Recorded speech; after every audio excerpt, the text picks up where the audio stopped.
Hello, my name is Sophie and welcome back to my channel. So another month has passed, so it's time for another wrap up. What I'm learning is that my reading is following quite a repetitive pattern this year, where I have an average / below average reading month, then an incredible reading month, and then alternating. Because I think in January I read 5 books, February I read 10, March I read 3, so that was the below average. Then in April I managed to read 9, so nearly approaching double figures again. And then in May I read 4. Granted, in May I also was working on reading a 1,000-page book, which equates to a 54-hour audiobook, which I didn't finish. So that is not reflected in the books I finished in this wrap-up, but I will mention it again later. So let's go over the books I did finish. I'll mention the ones on my monthly TBR that I didn't quite get around to finishing. And then I did actually film my June TBR video to go up last week, but then a lot happened at my other job and I didn't get around to editing it. So I have it, it's ready, it's filmed, I just need to edit it. So I thought I'd put it in here. That will come later. Let's start with the May wrap up. So the first book I finished was actually a book that was on my April TBR, but I wanted to listen to the audiobook and they had it available at my library. And by that I mean they had it available, put on hold at my library, and it took the entirety of April for it to become available for me to read. So I then shifted it over to my May TBR. The book was The Song of Achilles by Madeline Miller. I'm so glad I finally got around to reading this. As someone who loves Greek mythology, I really should have read this sooner. I mean, the fact I already have the special edition hardback means at least part of me knew I was going to love this book. And I did. I was right. I rated it 5 stars. Despite loving Greek mythology, I'm actually learning there's a lot of Greek mythology I don't know about, and I'm very much enjoying learning about that through retellings and musicals predominantly. Yes, I have had Epic the Musical on loop for about 6 months now. Achilles is a character that I actually don't know much about. I know the phrase Achilles heel. Now I kind of understand what that means. What I didn't realise is that Achilles was part of the Trojan War, which is where Odysseus' story also starts, which is the main character in Epic the Musical. So Odysseus was featured as a character in this book. So it was nice to feel like I already knew one of the characters. I just love piecing it all together. I think that's the thing with Greek mythology, is it's so deep and there are hundreds of characters and they're all intricately related. And being able to understand more thoroughly how they're all connected is really satisfying. But yeah, thoroughly enjoyed this. The audiobook was really nice. It was just it was actually kind of cozy. It was very sweet. And yeah, really, really enjoyed it. 5 stars. Then we have my lowest rated book of the month. And that's not to say it was awful. I think I rated it either 3 or 3.5 stars. So in hindsight, I probably would rate it lower. And that was The Lost Bookshop by Evie Woods. This was one of my 25 and 2025 picks for May. And I just found it a little bit disappointing. There were kind of 3 main characters and 3 kind of plot lines. And I just found that none of them quite resolved enough. None of them were that not interesting. They were kind of interesting, but only kind of interesting. And then the romance element was really oddly paced. There was a point at about 45% where I was like, this feels like it could wrap up here. Like the pacing of the romance was really, really odd. And then the balance of the dual timeline element also felt strange. And then the resolution at the end was really, really unsatisfying. I get that it was aiming for an element of whimsy, but I felt the magical realism just didn't have enough magic. The magic was clearly there, and I could see what it was going for, but it just felt like it was glossed over too much. I guess this is a tiny bit spoilery, but I don't think it's a major spoiler. One of the character in the Martha, the character in the present day, the female character in the present day timeline, has a tree start growing in her room, and she just at first she's like, we need to get someone to see this, and then the owner of the house is like, nah, it's fine. And then Martha's like, right, okay. And she just accepts that there's a tree growing in the house that she lives in, and it's never really explained. And it's not that I need every magic system I read about to be defined, but it just felt like it was barely even acknowledged. There was clearly a magical element. Not magic, but then there wasn't even a magical element tying the 2 timelines together. It was genetic. So, I don't know. It was just kind of a letdown. 3 stars. Probably would rate it lower now, but I can't be bothered to go and change my rating. So there's that. But it was all uphill from there, because from there I read Loath to Love You by Ali Hazelwood, which is a wind-up of her 3 STEMinist novellas. This is one of the only Ali Hazelwood books I have left to read, other than, Problematic Summer Romance, which has just come out, which I haven't got, and I haven't got plans to read at the moment because I'm on a book buying ban. And I think there's one winter Amazon novella thing that I've not read. This is one of the only I think this is the only Ali Hazelwood that I own that I hadn't read. So now I'm much more up to date on my Ali Hazelwood. And I really enjoyed this. I rated the whole thing 4.5, but then I do have individual ratings for each novella.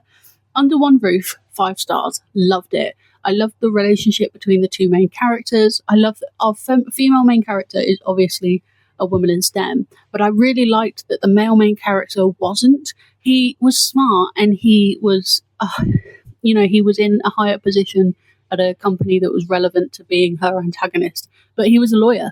He wasn't actually an engineer or a biologist or a chemist or anything else in STEM. He was a lawyer.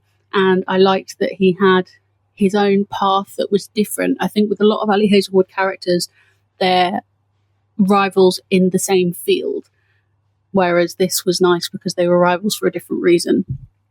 But I like that became, it was kind of enemies to friends to lovers, and I really liked the friend element. It was just really sweet. I loved their relationship. It was so nice. Then we got onto Stuck With You, which that was definitely my least favourite of the 3, mostly because the reason for them being enemies was strained at best. It was one of those miscommunication things where someone makes assumptions and then it's not even mutual enemies, because it's just one person who's decided that the other person has done something without actually talking to them about it. And to be honest, I was in the middle of reading the 3rd novella, and then I was like, actually, I don't have any recollection of how Stuck With You ended. I know they got out of being stuck, which is the easiest way to say it without spoiling it. But I don't remember. I think I vaguely remember how the enemies became lovers, but it didn't stick with me as much as they were stuck with each other. Let's put it that way. So I'd probably give that one 3.5, maybe a 4, because I still enjoyed it. It was still an Ali Hazelwood enemies to lovers, but not in comparison to Under One Roof. Then in Below Zero, I think I would have liked Below Zero if I wasn't really thrown off by the fact there was an actual life at stake. They're not meant to be high stakes in an Ali Hazelwood book. Again, I liked the enemies to lovers, but then at the end, when the resolution was clear to the reader, but the female main character hadn't figured it out, it was a little bit obtuse, because it was obvious why he was there and what was going on. But it was like, you have a woman who's incredibly intelligent, but she can't figure out why this man who she thought hated her, I don't know, it just felt a bit forced. So I'd give that one 4 stars. So all round, I gave the whole thing 4.5 because I loved Under One Roof so much, but the others just didn't quite give me the 5-star feeling. But all round, another fantastic Ali Hazelwood installment from me. It did actually make me want to reread The Love Hypothesis and Love on the Brain, because I think they're my favourite. I feel like I need to do an official Ali Hazelwood tier ranking, but I want to reread them all first. Then the last book I finished in May was A Fate Inked in Blood by Danielle L. Jensen. This is a Norse mythology story. It's Saga of the Unfated, book 1. As far as I'm aware, it's a duology. I read this because I'd pre-ordered book 2, and I needed to justify pre-ordering book 2, considering I hadn't even read book 1. But I had started reading it by the time book 2 came out, so at least that was justified. I rated this 4.5, considering how many mixed reviews I saw of this book when it came out last year. I kind of went in with low expectations. But you know what? I actually had a lot of fun. I may be a Greek mythology girly, but I think I'm broadening it out. I think I might just be a mythology girly, because I liked the mythology elements of this that made it a fantasy. I thought the main 2 characters were really solid from page 1. You were thrown into the action straight away. It was really enjoyable. I felt really immersed. I just really enjoyed it.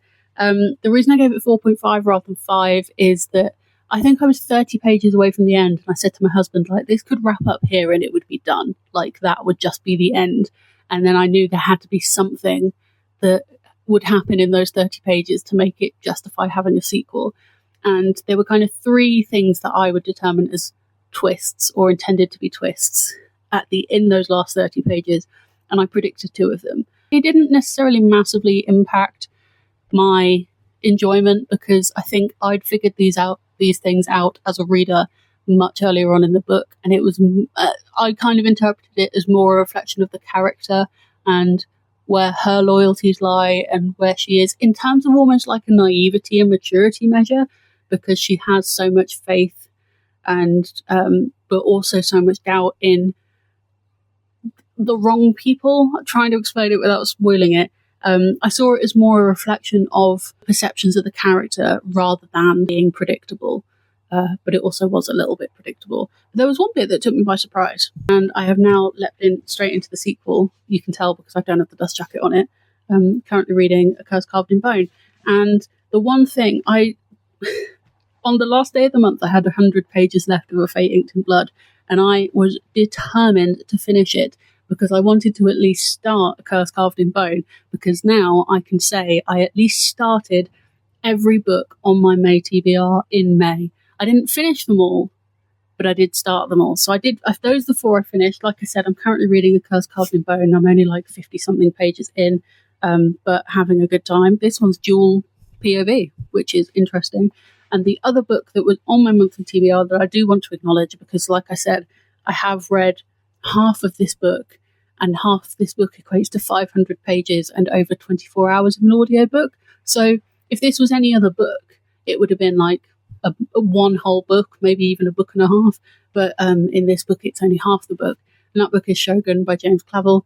I'm not sure my bookmark adequately shows where I am in the book. According to Storygraph, I think I'm 49% of the way through this. But yeah, I'm on to part 2 of the audiobook.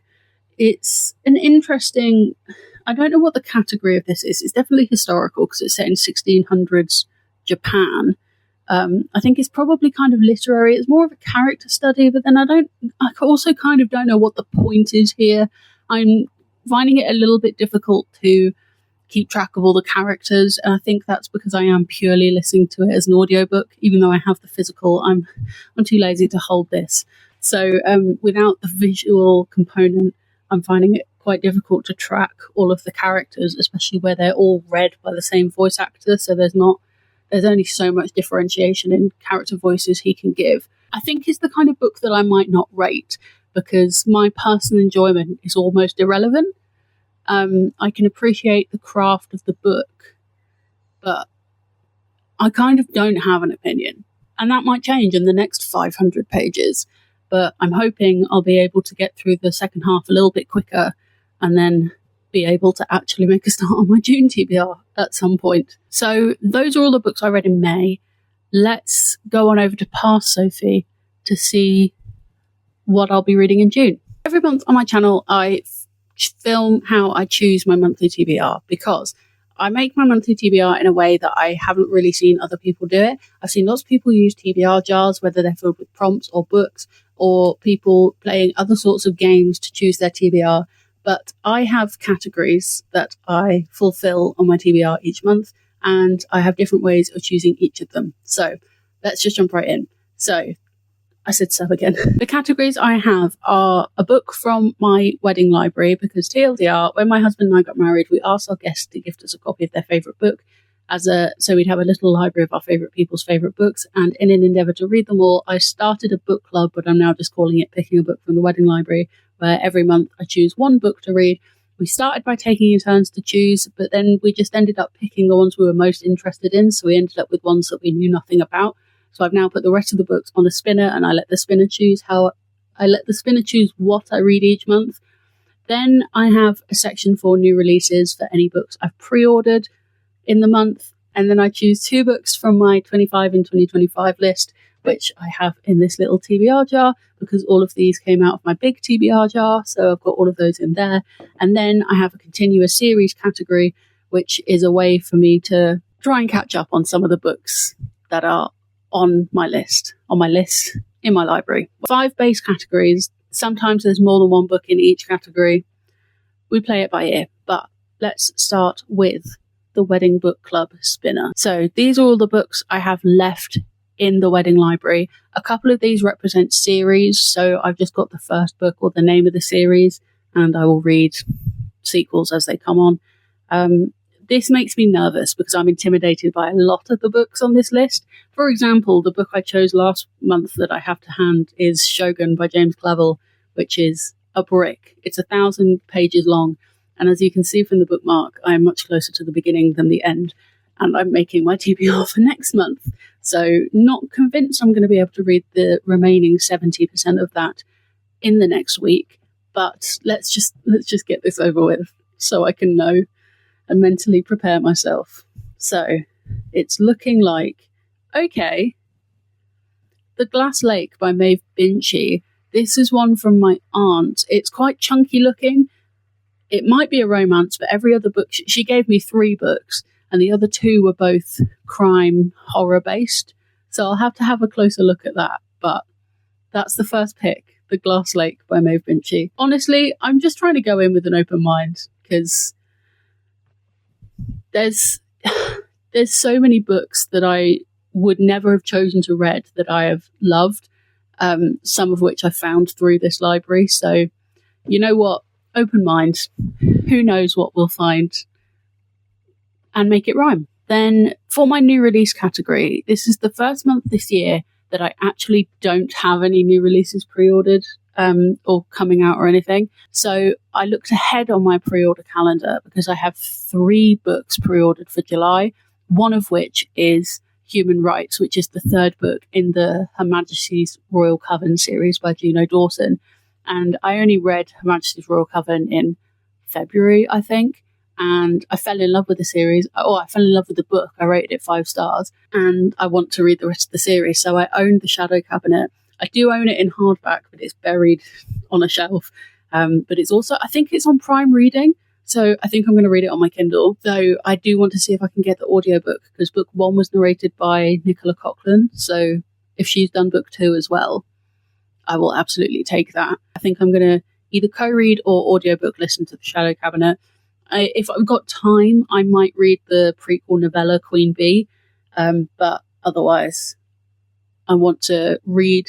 I've put this in the new release category because it's like prep for a July new release, which is the fact I'm preparing for a release is ridiculous, but that's what I put in this category for this month because it just felt like it, rather than leaving it blank, which would have made sense because then my monthly TBR would have been more achievable, but either way, that's what I've gone with. So I will be reading The Shadow Cabinet by Juno Dawson. Then for my 25 and 2025, we get to pull out the jar. I should really do everything by pulling things out of a jar because this is just so much fun.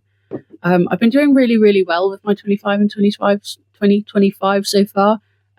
Hopefully by the end of this month, I will have read 3 new books towards this list. So it's feeling pretty good. I'm not halfway through yet, but close.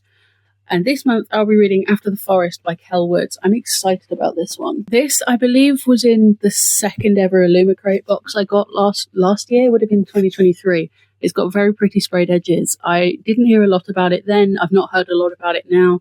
I've not seen people talking about this book, which with a new release can kind of have negative connotations, but I'm going in open-minded.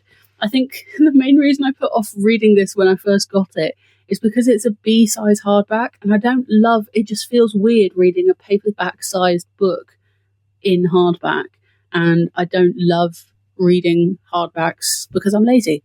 But I'll see if I can get it on my Kindle, or I'll just man up and read the hardback. But yeah, I'm excited about this. After the Forest by Kel Woods. That's another thing I kept getting confused about. Having Forest in the title and then the author's surname being Woods. Just kept getting them muddled up. But I think that's my own incompetence rather than anything else. Let's pull another one out. And the second book for my 25 and 2025. Oh, okay, that's very different and very fun. Why am I doing this? Such a Fun Age by Kylie Reid. This is one that I bought on the kind of earlier side of my book talk days. I'd seen people talking about this. It was longlisted for the 2020 Booker Prize. I don't really know anything about it, but I'd seen people talking about it, so I felt like I needed to buy it to stay up to date. And the thing with doing that is that you have to actually read the books to stay up to date, and I clearly didn't do that. It's one of these literary books that's quite political in its subject. When Amira is apprehended at a supermarket for kidnapping the white child she's actually babysitting, her employer Alex resolves to make things right. So begins a crash course that will upend everything they think they know about themselves, each other, and the messy dynamics of privilege. That sounds really interesting, and I like books that make me think about things that I'm very fortunate to be privileged and not to have to think about. And I love learning about people in different walks of life. So that should be fun and a very different pace to a fantasy Hansel and Gretel retelling. So that's my 2025 and 2025. And then continue a series. I think I'm going to go back to trying to finish or continuing my reread of the Maximum Ride series. So long story short, I picked Maximum Ride out of my TBR jar to go on my 25 and 2025. And obviously I just put book 1 on the list. I wasn't committing to reading all 6 of the books I own physically. And there's something ridiculous like 11 or 17. I don't know why those are the 2 numbers that popped in my head. But there's a lot of Maximum Ride books now, and I believe they're still being written. It's wild. But the next one on my list to read is book 3 in the series, which is Saving the World and Other Extreme Sports. I absolutely devoured book 1 and 2 when I reread them this year. The formatting is quite big, but also the writing style is really easy to read. Generally, I read at an average speed of a page per minute, but with this book, I was reading 1.5, 2 times that much. So that should be a nice, easy win. And those are the 5 books I'm going to be trying to read this month. And normally, I try to put 6 books on this list, but you know what? May has been a really heavy TBR month. Like I said, I'm trying to read Shogun, and I've got like 650 pages left of that. There'll be a bit of carryover from my May TBR into June, so having a slightly shorter June TBR will definitely work in my favour. And then if I did want to pick a 6th book to go on the list, it would have to be Queen Bee by Juno Dawson, which is the prequel to the Her Majesty's Royal Coven trilogy. So then I will be fully up to date and ready for human rights when that comes out, which I think I've got that pre-ordered on Kindle. Those are the 5 books I will be trying to read in June. We have The Glass Lake by Maeve Binchy, The Shadow Cabinet by Juno Dawson in preparation for human rights coming out in July. Here's my baby. I saw you playing outside. Did you have fun? Do you hate being lifted up? Even though cuddles are nice? Where are you going? Where was I? The 5 books I'm going to read. The Glass Lake by Maeve Binchy, The Shadow Cabinet by Juno Dawson, After the Forest by Kel Woods, Such a Fun Age by Kylie Reid, and Saving the World and Other Extreme Sports by James Patterson. I have backup books and more lists if I get around to reading all of those and I want something else to read, but that's optimistic with how much is on my list at the moment. Mango says hi. She is here. Mango is my cat, by the way. And then otherwise that's it. That's my June TBR. I'm mildly optimistic, but then I always am. That's everything I read in May. That's everything I'm hoping to read in June. If I ever finish Shogun, I'm really pleased that there are only 5 books on my TBR, because the fact that I'm so early into A Curse Carved in Bone, I still have so much of Shogun left to read. It feels like I might not read anything else this month. But honestly, as long as I finish Shogun this month, I think I'll be okay. That would be nice. But if we're going to go with my pattern, in theory, I should read upwards of 8 or 9 books this month. But that's a lot of pressure, and I don't want to put that on myself. So that is my May wrap-up on my June TBR. Sorry I've been so inconsistent with posting recently. Life is just kind of catching up with me, and I'm trying to ride it, you know? Thank you so much for watching. I hope you're having a great day. I hope you're reading a great book, and I'll see you next time, whenever that is, for another bookish video. Bye!